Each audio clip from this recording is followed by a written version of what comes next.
చెప్పండి అంటే ఇప్పుడు సాక్షి ఛానల్ వేదిక ఈ తరహాలో మా వ్యాఖ్యలు చేయడాన్ని ఎలా చూస్తారు, అలాగే కార్యాచరణ ఎలా ఉండబోతుంది?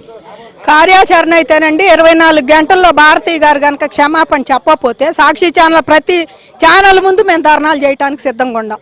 ఎందుకంటే ఇవాళ ఆమె అనుకుంటాం ధర్నాలు ఆపేశారని, మరి తను తిట్టినప్పుడు ఎవరు ఆమెను అరెస్ట్ చేశారు కండి? వాళ్ళు గవర్నమెంట్ ఏదైనా సరే ప్రభుత్వం ఏదైనా మిమ్మల్ని తిట్టారని ఒక ఆయన అరెస్ట్ చేశారు, ఆడాల జోలికి వెళ్ళొద్దని.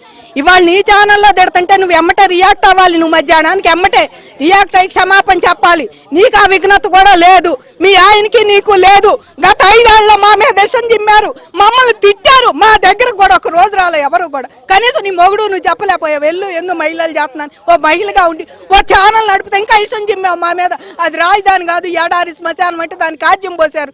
పోసి వాళ్ళు 270 మంది రైతులను పట్టును పెట్టుకున్నారు. ఇంకా మీకు సిగ్గు చాలేదమ్మా, ఇంకా నరబలి చాలేదమ్మా మీ అందరికీ. ఇంకెంతమందిని చంపాలనుకుంటున్నారు మా మీద చేసి? నిజంగా అండి మాకైతే ఎంత మనోవేదనగా ఉందో చెప్పలేము. నిజంగా అంత బాధగా ఉంది. వీళ్ళు ఇలా చేస్తుంటే అయిపోయింది అనుకున్నాం ఉద్యమం, ఓడిపోయారు. 11 సీట్లు ఇంట్లో కూర్చోవాలి వీళ్ళు. పోనీ మీ నియోజకవర్గాల్లో పోరాడాలా? ఇలా ఏందండి ఆడాలి? మేము వేసీలమా, సెక్స్ వర్కర్లా? ఆ చుట్టూది దేవతల రాజధాని కాదు వేసీల రాజధాని అంటాడా ఆ యాదవ? వీళ్ళని జర్నలిస్టుల సంఘం నుంచి బ్యాన్ చేయాలండి. నిజంగా ఇలాంటి వాళ్ళని జర్నలిస్ట్ సంఘం నుంచి బ్యాన్ చేయాలి. వాడిని ఖచ్చితంగా సాయంత్రం 24 గంటల్లో పట్టుకోమని పోలీసులకి మేము ఇచ్చాం. కానీ ఈ పట్టుకోవాల్సిందేనండి. మహిళల మీద ఎంత చండాలంగా వ్యాఖ్యలు చేసిన వాడిని వదలకుండా పట్టుకోవాలి. భారతీ గారు రేపు క్షమాపణ ఇప్పటికైనా చెప్పాలి. ఈ మీడియాలో వార్తలు చూసైనా ఆమె క్షమాపణ చెప్పకపోతే ఆమె ఆడదే.